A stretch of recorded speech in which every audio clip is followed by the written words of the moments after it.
Hello बच्चों, welcome to grade upgrade. तो आज के वीडियो में हम लोग सीखने वाले हैं पॉलिनोमियल के एक्सरसाइज। पिछले वीडियो में मैंने सारी चीजें बारीकी से समझाया हूं कि पॉलिनोमियल होता क्या है, पॉलिनोमियल का डेफिनेशन, पॉलिनोमियल के टाइप्स, वेरिएबल किसे कहते हैं, कोएफिशिएंट, कांस्टेंट क्या होता है। तो आप वो वीडियो जाकर देख सकते हो।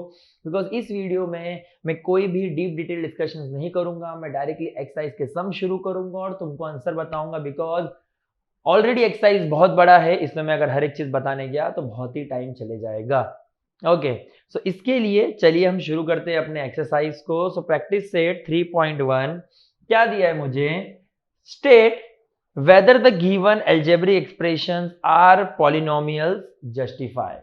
मतलब मुझे बोला है कि बताइए क्या अलजेब्रिक एक्सप्रेशन मेरे लिए पॉलिनोमियल है तो क्यों है, नहीं है तो क्यों नहीं है। ठीक है, तो जैसे कि देखिए पहला क्वेश्चन मुझे दिया है y प्लस 1/y। अब कुछ बच्चे बोलेंगे सर आपने डेफिनेशन में बोला था कि वेरिएबल का पावर होल नंबर होना चाहिए तो ये मेरे लिए पॉलिनोमियल होगा। नहीं बेटा, ये मेरे लिए पॉलिनोमियल होता अगर सिर्फ ये होता, बट कभी भी याद रखना अगर डिनोमिनेटर में वेरिएबल है और उसका पावर पॉजिटिव है तो वो न्यूमरेटर में जाकर क्या हो जाएगा, नेगेटिव।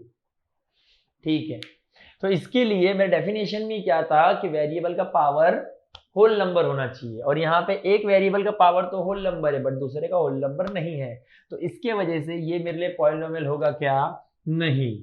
सिमिलरली देखिए अगर हम सेकंड क्वेश्चन नंबर देखें तो सेकंड क्वेश्चन नंबर में हमें क्या कहा गया है, 2 - 5 रूट एक्स। 2 - 5 रूट एक्स कहा गया है, जिसमें रूट एक्स का मतलब क्या होता है, x⁻1/2। Because square root square का अपोजिट होता है, स्क्वायर रूट स्क्वायर का अपोजिट होता है। तो स्क्वायर रूट मतलब स्क्वायर मतलब क्या, पावर में 2 रहेगा, तो स्क्वायर रूट मतलब क्या, 2 का अपोजिट दैट इज 1/2 हो जाएगा। तो इसके वजह से हमने लिखा स्क्वायर रूट को x⁻1/2। अब पावर वापस से हमारा होल नंबर नहीं है तो इसके वजह से ये मेरा पॉलिनोमियल नहीं है।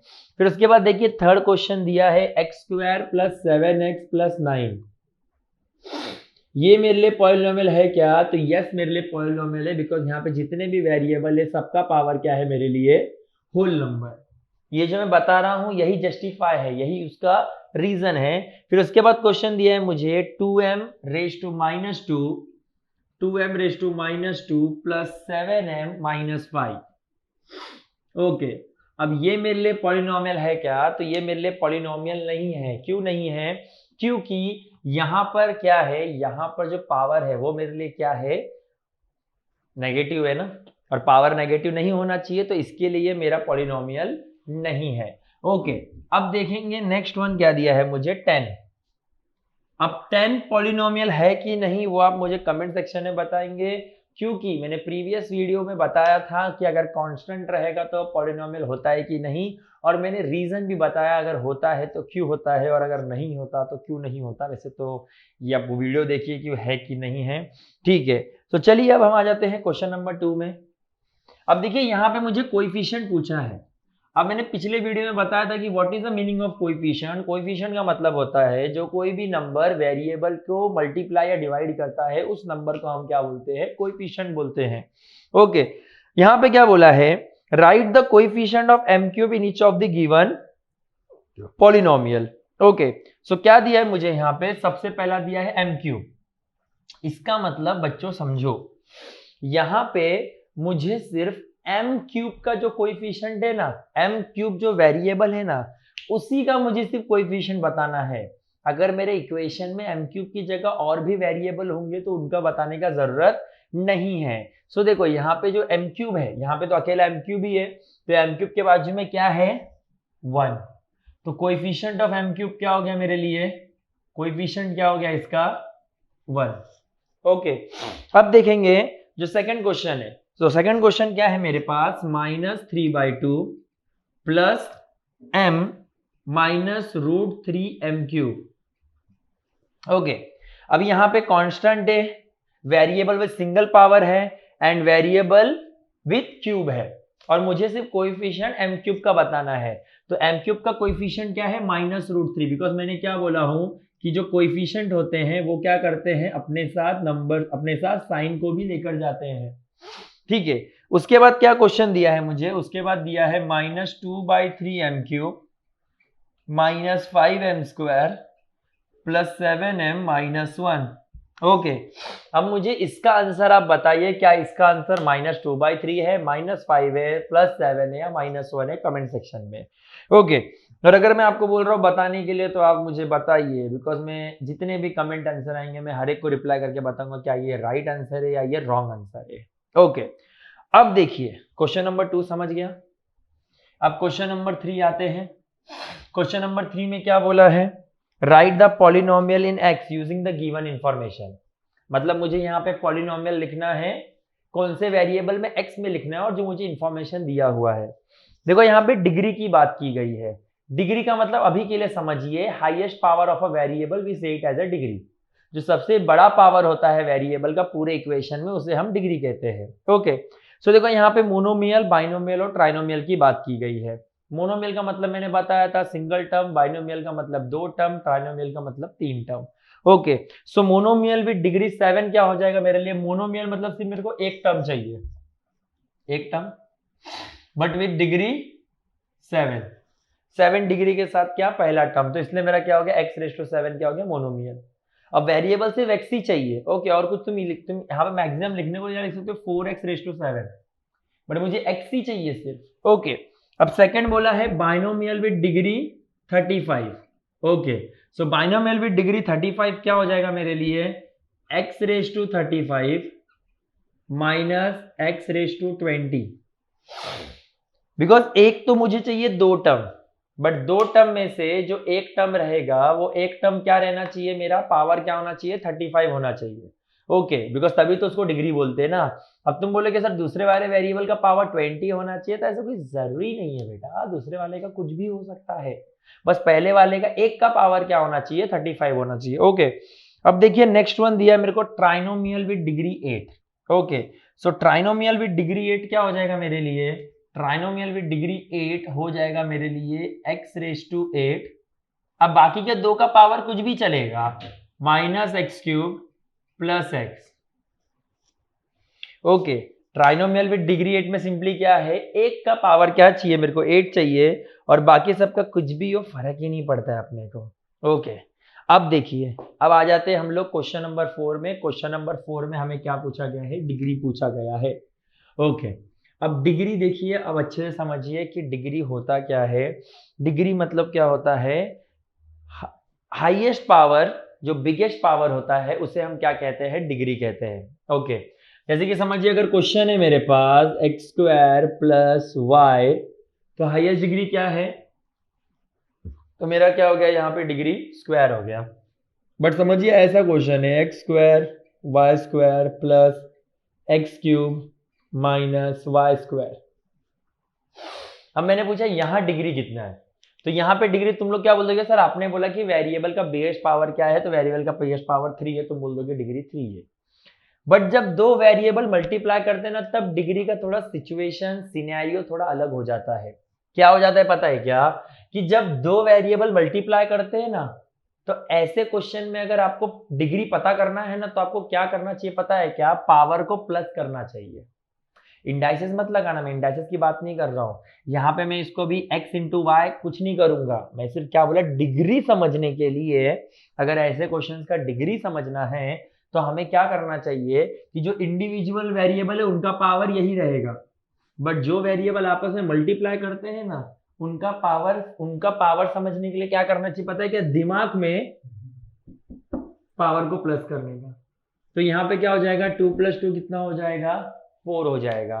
तो इसका मतलब इधर पे सबसे बड़ा पावर कौन सा दिख रहा है, 4, तो समझे, इसलिए यहाँ पे डिग्री क्या हो जाएगा, 4।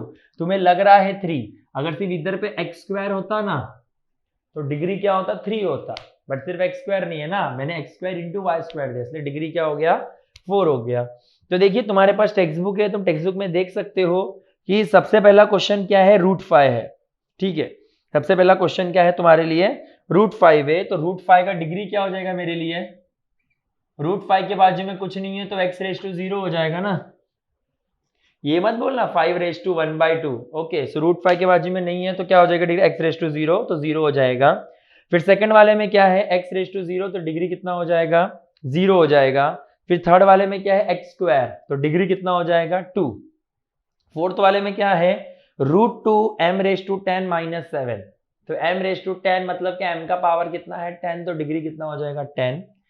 फिफ्थ वाले में 2p - √7, तो p का पावर कितना है 1, एक ही तो वेरिएबल है ना, तो क्या हो जाएगा मेरे लिए डिग्री 1 हो जाएगा। सिक्स्थ वाला आप बता ही सकते हो। थर्ड वाले में देखिए, थर्ड वाले में अपना ये सेवेंथ वाले में क्या दिया है मुझे, सेवेंथ वाले में दिया है x y z plus x y minus z, तो इसका पावर 1 1 1 दैट इज 3, इसका पावर 2, इसका 1, तो डिग्री कितना हो गया मेरे लिए 3 हो गया। अब 8th वाले का आंसर आप लोग मेरे को कमेंट सेक्शन में बताइए कि उसका मेरे लिए डिग्री कितना होगा। ओके बच्चों, क्वेश्चन नंबर 5 करते हैं, जहां पे हमें कहा गया है क्लासीफाई करो linear, quadratic and cubic. Okay, so linear, quadratic, cubic में क्लासीफाई करने बोला है, तो हमको सिंपली यहाँ पे क्या करना है, अगर पावर 1 रहेगा या डिग्री 1 रहेगा तो लीनियर हो जाएगा, अगर हाईएस्ट पावर 2 रहेगा तो क्वाड्रेटिक हो जाएगा, और हाईएस्ट पावर अगर 3 रहेगा तो क्यूबिक हो जाएगा। ठीक है, ये तो हम ओरली भी डिस्कस कर सकते हो, टेक्स्ट बुक ओपन करके रखने का, तुमको सब चीज यहाँ पे लिख के देने में तो इतना थोड़ा खुद भी मेहनत करो, एक्टिव रहो थोड़ा सा। ओके, तो देखिए सबसे पहला क्वेश्चन क्या है, 2x square plus 3x plus 1।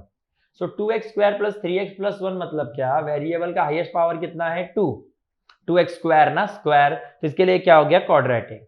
5p, p का पावर कितना है 1, तो ये क्या हो गया मेरे लिए लीनियर। √2y माइनस 1/2, तो y का पावर कितना हो गया 1, तो ये क्या हो गया मेरे लिए linear. m³ plus 7m square plus 5/2m minus √7, तो इसमें वेरिएबल का पावर कितना है 3, हाईएस्ट पावर कितना है 3, तो ये मेरे लिए क्या हो गया क्यूबिक। a स्क्वायर मेरे लिए क्या हो गया क्वाड्रेटिक, और 3r³ मेरे लिए क्या हो जाएगा क्यूबिक। अब यहाँ पे मोनोमियल बाइनोमियल मत लेकर आना, बिकॉज यहाँ पे मुझे सिर्फ लीनियर, क्वाड्रेटिक, क्यूबिक पूछा है।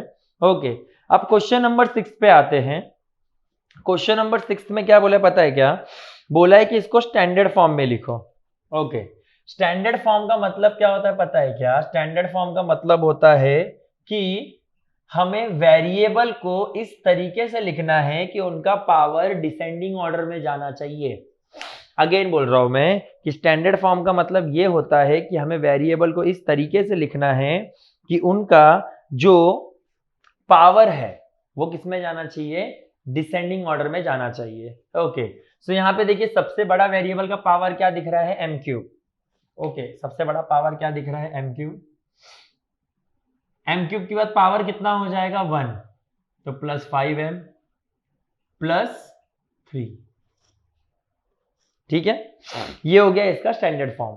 सेकंड क्वेश्चन देखिए, सेकंड क्वेश्चन मुझे क्या दिया है, -7y plus 5⁵ plus 3y³ minus 1/2 plus 2y⁴ minus y²।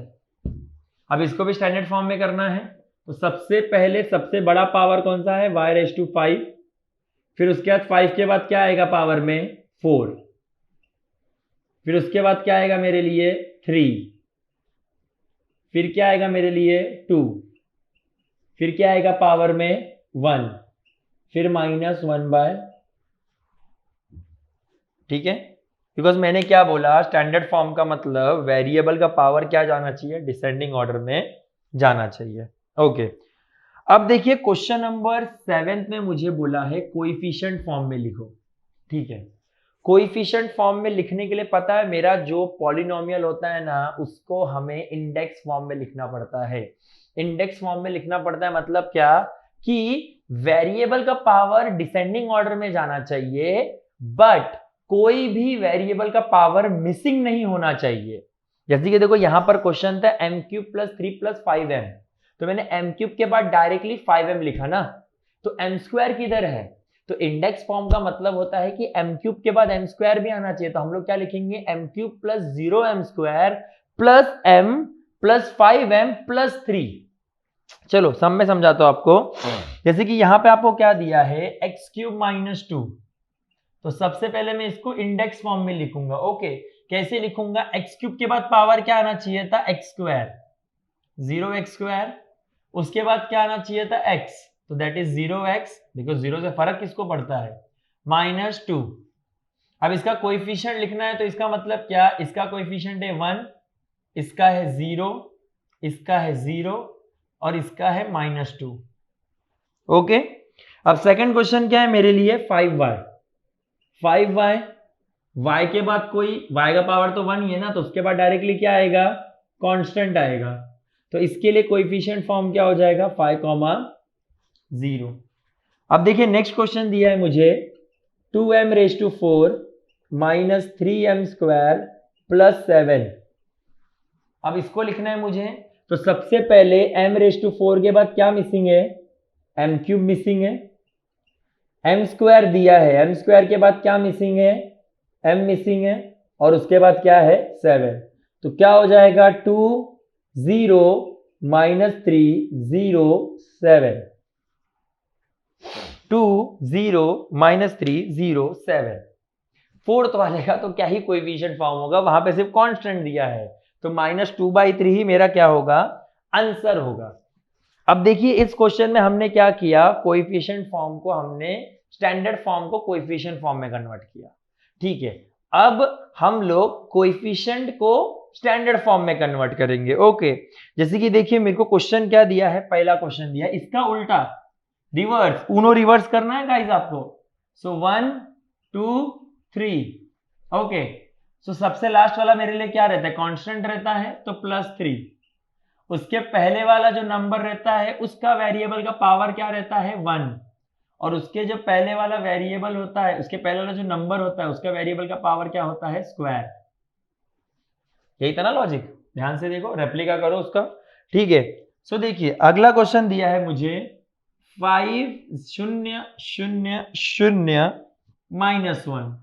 इसका फॉर्म क्या हो जाएगा, -1 फिर 0x प्लस 0x, अरे 0 में कुछ भी लगा दो, फिर 0x², फिर उसके बाद क्या हो जाएगा प्लस, एक और 0 है तो 0x³ प्लस फिर क्या है 5। अब तुम बोलोगे सर साइन कौन सा लगाने का, जो कोएफिशिएंट का साइन है, बिकॉज देखो ना कोएफिशिएंट अपनी साइन लेकर आता है ना, तो साइन का टेंशन नहीं, जो कोएफिशिएंट का साइन है वही लगाएंगे। तो मैं इसको गायब कर सकता हूं, तो बचा क्या, सिर्फ 5x⁴ -1। ठीक है, अब नेक्स्ट क्वेश्चन क्या है, -2 2 -2 2। ठीक है, सो अब उसका तो तुमको पता ही है क्या हो जाएगा, -2x³ plus 2x² -2x plus 2। कैसे, आप करिए अच्छे से। अब क्वेश्चन नंबर 9 में मुझे दिया है 2 कॉलम, एक जगह मुझे क्वाड्रेटिक क्यूबिक लीनियर करना है, एक जगह बाइनोमियल ट्राइनोमियल मोनोमियल। ओके, सो देखिए x + 7 मेरे लिए क्या है, लीनियर के साथ साथ क्या है, बाइनोमियल है। टेक्स्ट बुक में आप टिक करते जाइए। x² मेरे लिए क्या है, क्वाड्रेटिक के साथ साथ क्या है, मोनोमियल है। x³ + x² + x + 5 मेरे लिए क्या है, क्यूबिक के साथ साथ कुछ भी नहीं है, बिकॉज अरे 3 टर्म के ऊपर है ना बेटा। फिर 2x² + 5x + 10 मेरे लिए क्वाड्रेटिक है, क्वाड्रेटिक के साथ साथ क्या है, ट्राइनोमियल है। x³ + 9 मेरे लिए क्यूबिक के साथ साथ बाइनोमियल है, और 3x² + 5x मेरे लिए क्या है, क्वाड्रेटिक के साथ साथ बाइनोमियल है। ओके, तो इसी के साथ देखिए आपका पहला एक्सरसाइज खत्म हो गया है। अब अगला एक्सरसाइज हमें शुरू करना रहेगा, जहां पे हमें क्या करना रहेगा, थोड़े एडिशन सब्ट्रैक्शन मल्टीप्लिकेशन डिवीजन, तो आपको मैं हर एक चीज समझाऊंगा कि वेरिएबल ऐड कैसे होते हैं, सब्ट्रैक्ट कैसे होते हैं, मल्टीप्लाई में आपको अच्छे से लॉजिक भी समझाऊंगा कि लॉजिक कैसे याद रखने का, बिकॉज हवे में हमें नहीं करना है, हमें अच्छे से चीजों को समझना है। ओके, तो इसी के साथ हमारा पहला एक्सरसाइज खत्म हो गया है। अपने फ्रेंड्स के साथ शेयर करें इस वीडियो को, और अगर आपको कुछ भी नहीं समझा रहेगा और आपको लगा रहेगा सर आपके प्रीवियस वीडियो में आपका पेस थोड़ा स्लो था, वो ज़्यादा अच्छे से समझ रहा था, इसमें थोड़ा पेस फास्ट होने की वजह से थोड़ा प्रॉब्लम हुआ है, तो मुझे बताइएगा, थोड़ी बहुत इंप्रूवमेंट करने की कोशिश की जाएगी। बट क्या थोड़ा पेस रखना पड़ रहा है, बिकॉज एक्सरसाइज बहुत बड़े हैं। ठीक है, तो चलिए फिर मिलते हैं नेक्स्ट वीडियो में। तब तक वीडियो को लाइक करें, शेयर करें, सब्सक्राइब करें, and thank you for watching grade upgrade.